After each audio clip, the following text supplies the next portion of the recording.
Hi, this is Teddy, and you're listening to Becca White in Vermont on Two Broads Talking Politics, part of the Demcast Podcast Network. Stay home and save lives.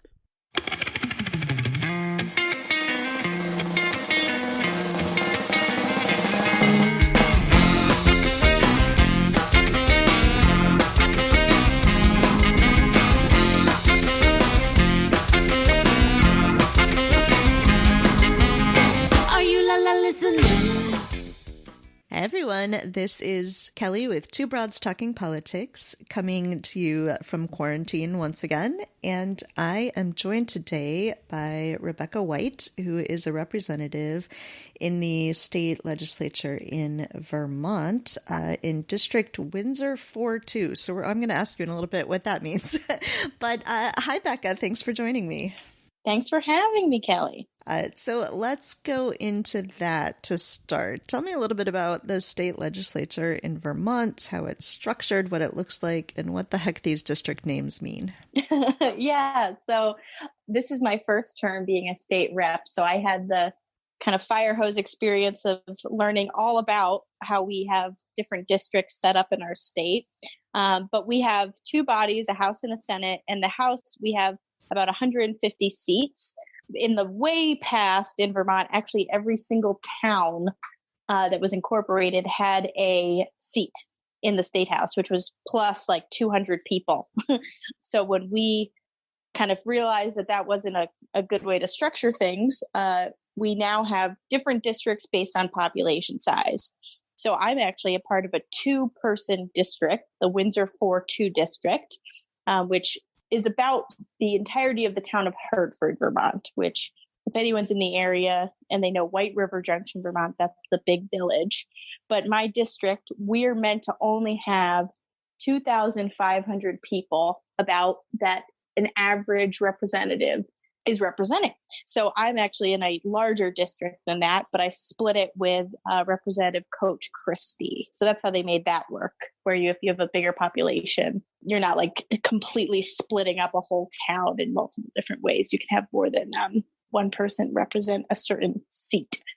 And then the Senate side, we do it for the most part by county, but there was even some changes this year where Burlington, Vermont is our largest city. And the county around it, Chittenden County, had more representatives as a county than any other county.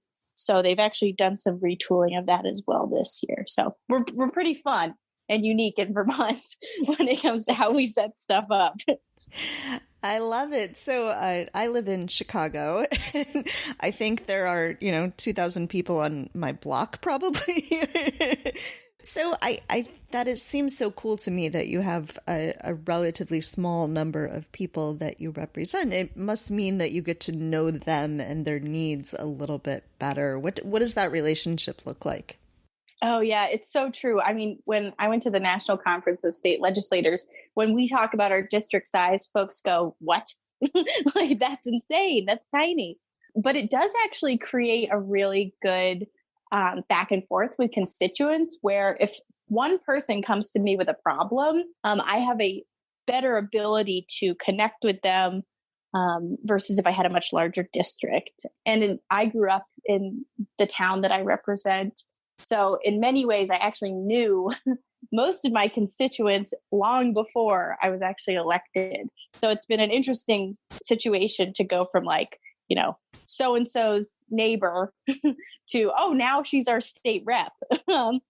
So that closeness is really clear. And I think it fits with Vermont's personality of you just want to be able to go to a person and talk to them about a problem and have them be your advocate directly. There's not a lot of barriers between me and my constituents in that way. You're not going to call and get a staff person. You're literally going to be calling me at home. I love that. So tell me a little bit about why you decided to go into state government. You are relatively young compared to a lot of state legislators in the country. So, what made you decide that this was the right thing to do? Yeah, well, I'm 25 and I ran for state representative when I was 22 or 23, right around there, because it's an August primary and I'm July. So I can't remember. But When I was 20, I ran for select board, which is kind of like a city council here in Vermont. My select board represents the entire town of Hartford. So when I was 20 and I ran, that gave me a really good insight into local government, and was something that totally opened my eyes to how important it is that we have folks who are either younger or women or don't typically fit like the picture of an elected leader. We have to have folks like that in elected leadership. And there's a quote that I always refer to, which it's not from our only female governor, Malin Kunin, but she's kind of the one who's popularized it around here. But the quote of, if you're not at the table, you're on the menu, which is very true. And I was seeing that in local government, and I was inspired to run for state office when I was starting to bump up against challenges that on the local level I couldn't fix, but I saw a path to making them fixable on the statewide level. So what does state government look like right now in the midst of a pandemic? What, are you still meeting as a legislature? What are the types of things that you're working on, that you're doing to help people? Well, it's so interesting because when we first talked about doing this, I was in like a different world. I feel like I'm in a totally new reality when it comes to the pandemic. And I think we're all kind of coming to terms with that. In Vermont, we actually responded, I would say, fairly quickly to when things started to really become apparent of how dire the circumstances would be if we didn't implement like social distancing policies. And it was just about 3 or 4 weeks ago that we were all in the State House. And that Friday, they decided to close the State House for meaning that we weren't actually going to be meeting as a body. And that was very abrupt. There'd been a lot of kind of rumors circulating, and I think all knew that eventually that could be an option, but it was still like, oh my gosh, we're not meeting next week. We're not going to see each other. We're not going to be in committee. And to the complete, I am in awe of our IT team. We set up virtual committee meetings. We now have a totally virtual voting system for the whole floor of the State House. So like all state reps, when we vote, we have a tool to do that online. And the Senate has actually already kind of they've Zoom met and took a vote on the floor of their body. So we went really quickly from everything being in person to being nothing in person in a very short span of time. And it's been a bit mind-boggling trying to figure out how to fit in as a state rep.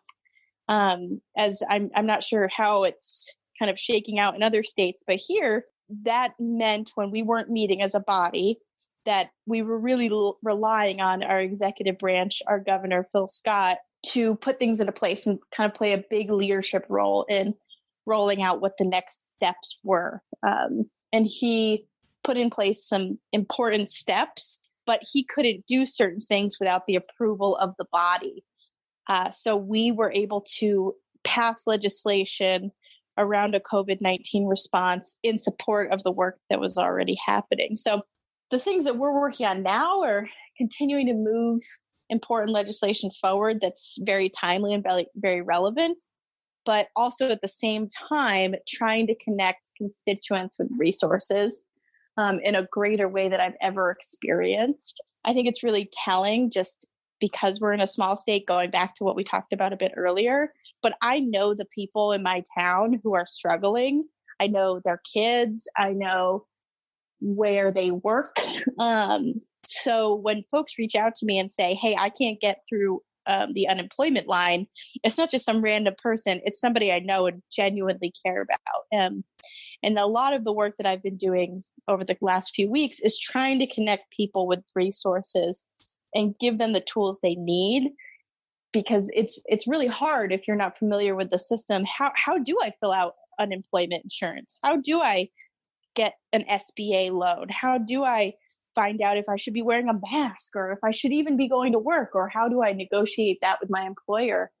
All of those questions are difficult to answer, and a lot of the state reps in Vermont have been put in a position of being the conduit for resources and information, and actually less of like a legislative bill creation world that we usually live in. So it's been very interesting. Yeah, I was just thinking yesterday we were trying to decide, is it safe to order takeout? And if so, where should we order from and how do we best do it? And I thought, it would really make sense if individuals weren't trying to navigate all of this and there were governments that could help us with this. Exactly. And I think what's been the most difficult situation is I get asked questions that genuinely I don't know the answer to. And I serve on the transportation committee. And in the past, a few weeks ago, the typical question I got was, hey, what's happening with this road project? And I can go, okay, I know how to find that answer, flip through the book, find out when it's going. Oh, there's a website that could tell me what the budget is and who's the key person. And now I get questions that I don't know the answer. I don't even know who to go to get the answer on that topic. But once I find out who the right person is, there are situations where that person doesn't even know the right answer. So it's like it's a totally new world. And I'm just always in awe of the people who are on the front lines of the conversation, whether it be our actual medical professionals or the folks who are in the back end in state government who are trying to get those resources out there. So you said earlier that the governor, had to do a lot of, sort of decision making while the legislature isn't meeting in person. And Vermont is so interesting because you have a Republican governor, but a very Democratic state legislature in both houses. What does that dynamic look like? I know around the country, there's sort of this stark party divide of how people are handling the response to all of this. But what does that look like in Vermont? Well, we're a very unique state where we, as you pointed out, we have a supermajority in the state house in my body of Democrats. We also have a very active third party, progressive party, and we have a lot of independents. So we lean very much to the left, and our Republican governor has definitely butted heads against some of the policies that we've tried to adopt, whether that be he believes in climate change. He knows that it's a threat, but it's impossible to, you can't quite get that. The action of putting money towards climate change proposals has been hard to get him to that place. So it's an interesting dynamic when the state house is working to pass progressive policies that by and large the governor supports but is unwilling to fund. That's really where the biggest rub comes between the executive and the legislative branch at this point. But at this moment in history, what's been absolutely just across the board impressive is that the Speaker of the House, Mitzi Johnson, Democrat, the Senate Majority Leader, Tim Ashe, also a Democrat, have worked exceptionally closely with the Republican governor. And we've been able to see all of that work happen very quickly. In the same way the governor is one of the only statewide offices held by a Republican right now. Our state treasurer, Beth Pierce, is a Democrat, as well as our Secretary of State, Jim Condos, is a Democrat. So even in those two realms, we've seen them come together to quickly respond in a very not partisan way. I'm really impressed, and I think it shows that if in a crisis, it doesn't matter if you're blue or red, it's about moving forward in the right direction. And as long as there's respect across the board, that those compromises can be made quickly and we can see stuff get done. So I'm really impressed with how our leadership in the House has handled it, and frankly, how the governor has been doing. If only the federal government could find a way to work together. And it's funny because we've got, Vermont has actually very well-known federal representation. I don't know if you've heard about this guy, Bernie Sanders.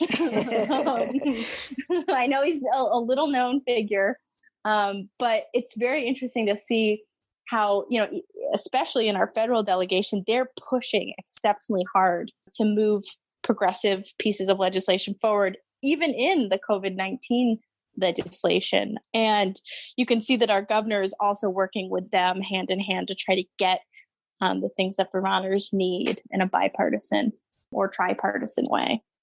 So I had looked before talking to you, looked at your website and some of the things that were priorities for you. And I feel like a lot of these things are things that have become even more exacerbated by the current crisis. So things like housing, healthcare, economy, equity, and then the, climate change is maybe not exacerbated by this, but, we're certainly seeing effects of climate change in the way that people are affected by this.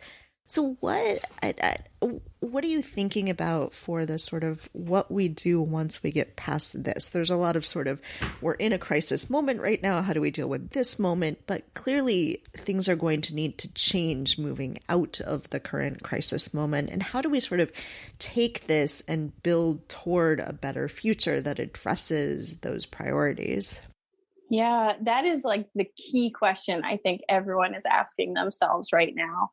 And I think about it from the angle of, I have felt like the system has not been working for the most vulnerable members of our community for a long time, if not since the structural creation of it. And what we're seeing now is the very clear ramifications of when an economy is built. The success of economies is looking to the stock market and going, look at, we keep climbing, when we know that the success of an economy is one that works for everyone. And we're seeing that now when we didn't have those protections in place for workers.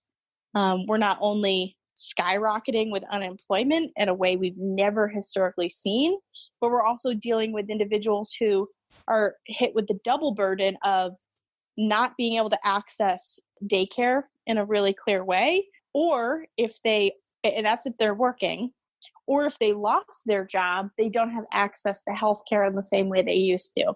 So I think what the pandemic has done is it's shown this really big spotlight on all the ways that we have structurally been failing Vermonters in particular, who I think about, but also on a national level, how we've been not only unprepared to respond economically to a crisis like this, but to actually show that we have not been supporting working folks for a long time.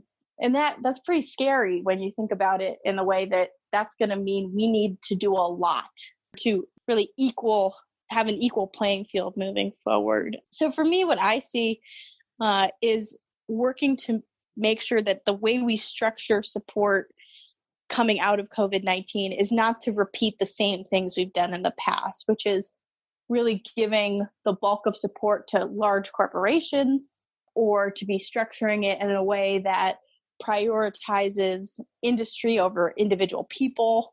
And also we experienced we've definitely dealt with crisis in the past. And the most recent one that comes to memory is Hurricane Irene, which had a very big impact on communities in my area, because we're White River Junction, lots of water right on the river.